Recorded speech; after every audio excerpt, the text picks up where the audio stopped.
In this episode, we're peeling off the Spanish mainland to go to the Spanish Balearic Islands. The four main Balearic Islands are Mallorca, Menorca, Ibiza, and Formentera, and each has its own unique vibe.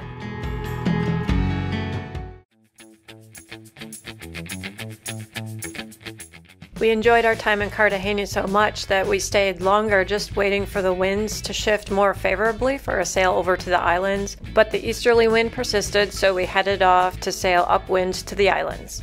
From the wind forecast, it looks like we can put up the full mainsail, so we start by opening up all the reef clutches and the clutch for the main sheet. And then we head upwind to keep the boom stabilized while we raise the mainsail, and keep the boat facing into the wind so that the mainsail stays between the lazy jacks while raising.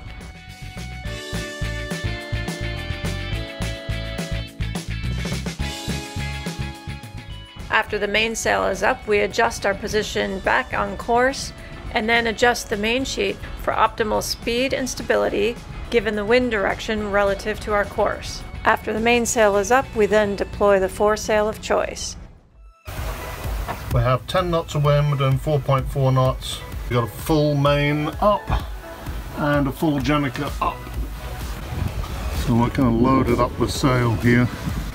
Because we've only got 10, 11, 12 knots of wind. The first island we're going to hit is Formentera. It's 160 nautical miles from Cartagena, and we estimate that it should take about 32 hours at 5 knots. We had to plan for a relatively slow sailing time of 5 knots, given that we'd be heading upwind the entire trip. We're a little bit closer to the wind now. So I set up 45 degrees, 13 knots of wind, and full jib, full main, sitting between 45 apparent and 50 degrees apparent. Now we're touching with 5 knots and 12-13 knots of wind at 55 to 60 degree apparent wind angle. Go on, you should stop taking those pills. Typically we'll put one reef into the sail if the wind speed is approaching 20 knots, or at nighttime when only one of us is awake and available, and when it's dark outside, limiting visibility of specific clutches and control lines. In the last day of our journey, the wind died down, and it was also coming directly onto our nose, so we furled up the foresail and motor sailed the rest of the way in.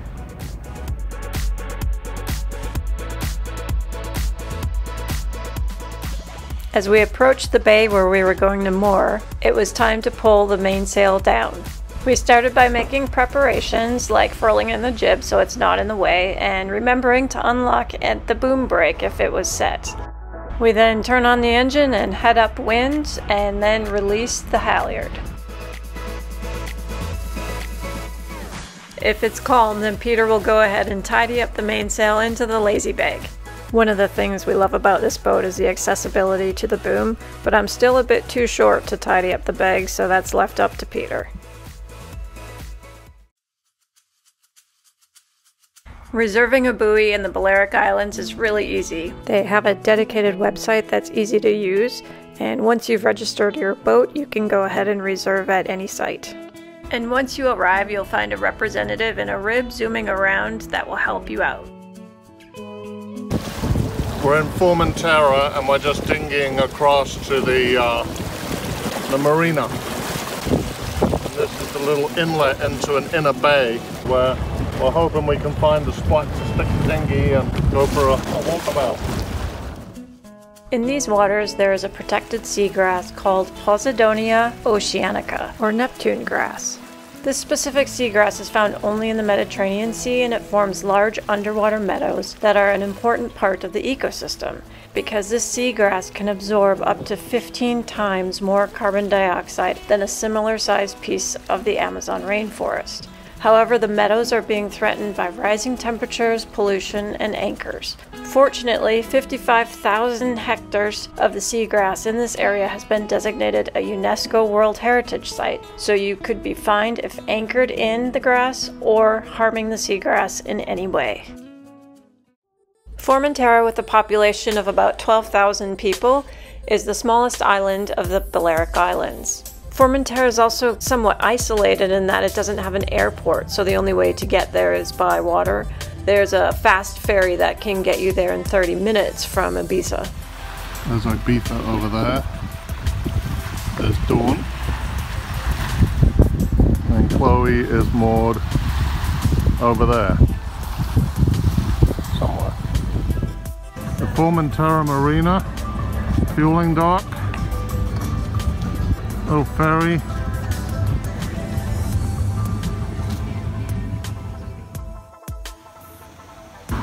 So this is Formentera. The whole place is covered in scooter rentals everywhere. People just come here to rent a motorcycle, and it's right around the island. What you doing, Dawn?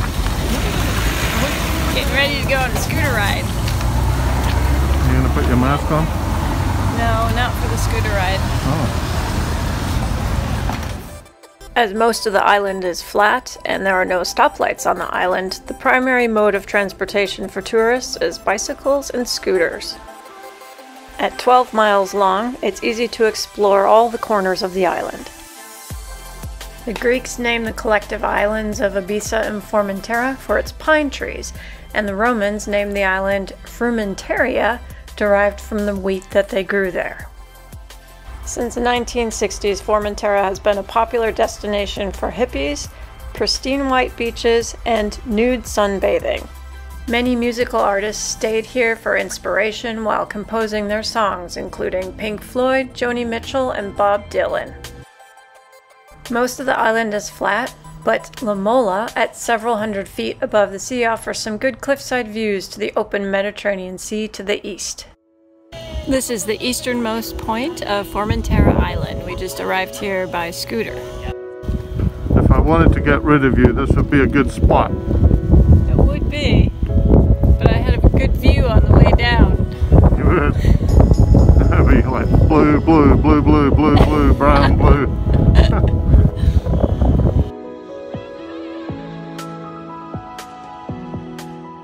In the distant past, the island was left abandoned several times, only to be rediscovered by a new civilization.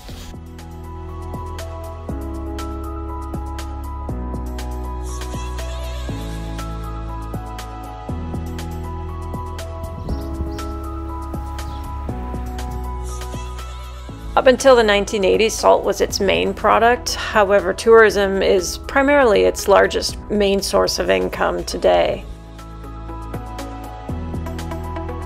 This is our favorite restaurant in Formentera. It's a good place. They sell good, healthy food. And it's kind of hippie. Now we're going to go for a swim with the fishies. And it's the banded bream. There's just zillions of them swimming around the boats. I don't think they're carnivorous. They don't eat humans. They're not like, you know, piranhas.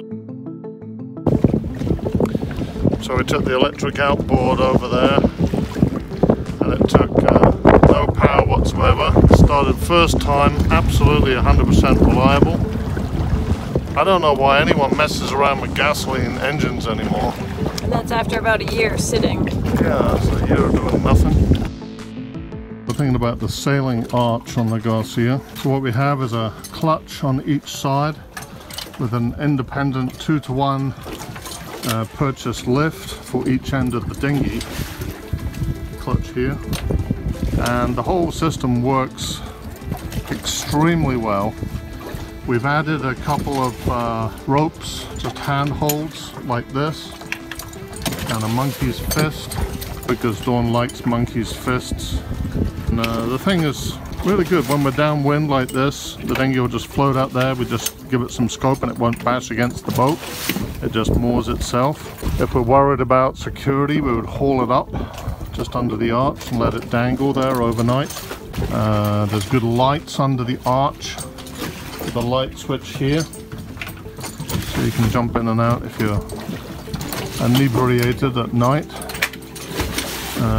Two nice handholds on the side, so you can clamber and grab.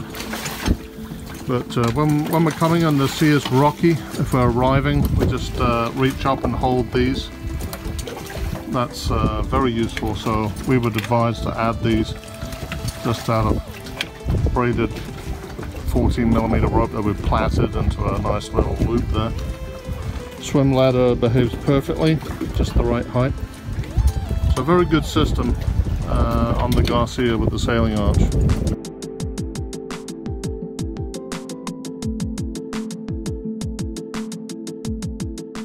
When the water is so warm and clear like this, it's nice to go down and have a look at the mooring ball and its connections, and also a look at the underside of the boat and the state of the propeller and its anodes.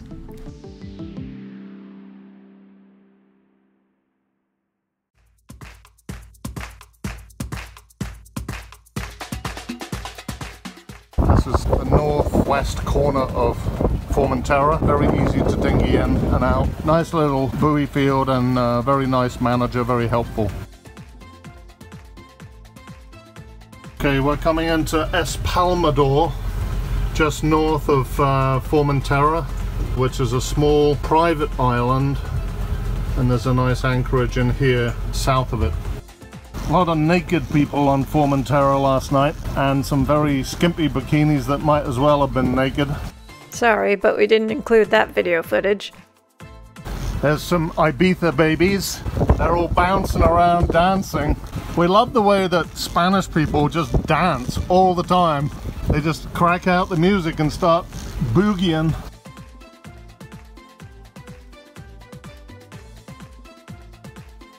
The unique thing about Espalmador Island is that its status varies depending upon the tide. When the tide is low, you could potentially walk or wade between Formentera and Espalmador, and it becomes part of Formentera Island. However, regardless, it's never safe to sail between Espalmador and Formentera. There's a big booger hanging out your nose. Totally. Yuck.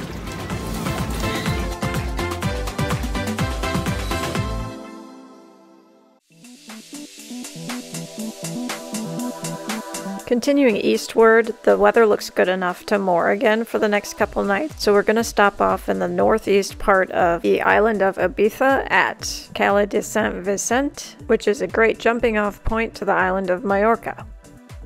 We have just left the buoys at Espalmador, which is just halfway between Formentera and Ibiza. Recommend those buoys. They do want you to call them before you arrive on channel 77. Kind of a party spot. Bunch of young folks with charter boats just having fun and listening to Spanish music and dancing on their boats and getting drunk and good stuff like that.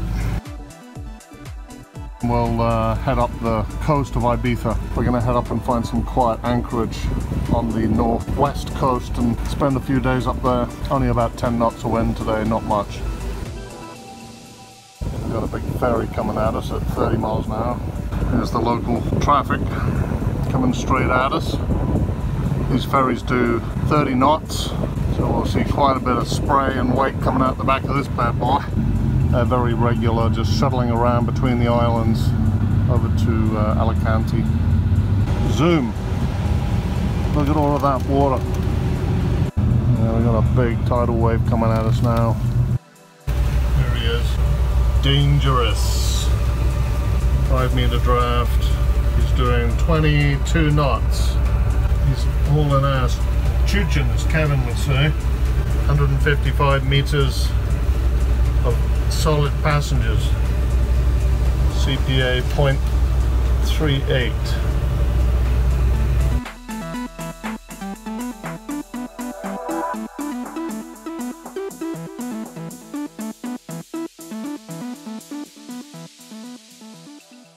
So this is the B&G Halo radar, the new double source radar. So you can have two independent sources set with two independent sets of parameters, typically close range and long range, or for two different sea states, for example, and you can switch between these two sources. So we're chugging along here, and here we have an AIS target. That was a whopping great big ferry, and that's a distance of 3 miles away. And then behind us here we've got this persistent target at a distance of about 0.75 miles. There is no AIS, so it's a little fishing boat or an older sailboat. There it is, right behind. So it's a catamaran. These are outer rim targets. They don't mean anything. You just gotta look at them, and if you see a bit of a circular pattern, then you can just discredit them. The land is obviously showing up nicely. This cardinal buoy should show up on radar. So the other thing is we can change the range of the radar. And if I reduce the range, it's not going to see as far, but there's going to be a lot more clarity. So this is all just clutter, just waves and whales surfacing and stuff like that. And you have to see through that and look at the red things. One feature we'd like to see with radar is an integration time constant that you could set. So if you see a target and it persists, for example, over a minute, it might change color as it, you know, continuously hit. It would become bluer and bluer, for example, and that would be a good way of getting rid of the clutter. Ibiza is the second largest Balearic island and has about 150,000 residents, though it's one of the most popular tourist destinations in Spain and receives about 6 million tourists annually. Due to its popularity and beauty, Ibiza is the second most expensive place to purchase a home in Spain, just after Madrid. Even though the island has a great deal of natural beauty and has even been designated as a UNESCO World Heritage Site, it's primarily known for its clubs, DJ mix artists, music festivals, and party culture. The island emphasizes high-end tourism by mandating that all new hotels maintain 5-star quality, and is the location of exclusive restaurants and clubs. For example, Ibiza is the location of one of the most expensive restaurants in the world at approximately $3,000 a head, and also home to the world's largest nightclub, which holds up to about 11,000 people, not to mention the numerous other famous clubs located there. It was possible in the past to party for 22 hours a day until the government enforced regulations that clubs have to close by 6 a.m.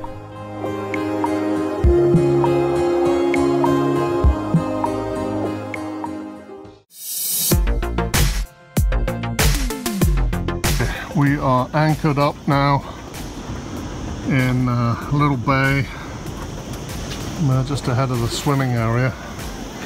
We're in about 10 meters of water, 50 meters of chain out just on the sand edge, and seems like we got a good holding.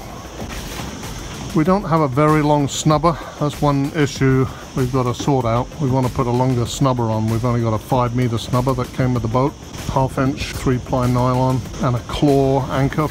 We really like our anchor setup, especially our rocknet anchor, and the snubber line and hook work well. They're easy to deploy and they stay in place. However, we really need a much longer snubber line to defend against rolly anchorages or certainly bad sea conditions caused by storms, giving the boat much more scope to absorb these larger deflections. This bay we found in the northeast corner of the island is particularly quiet. It's away from the main city of Ibiza and is also not one of the ferry ports on the island. I got the ham and eggs. Okay. There's a lot of fishies down here. Zillions. Okay, I'm gonna go and check on the anchor.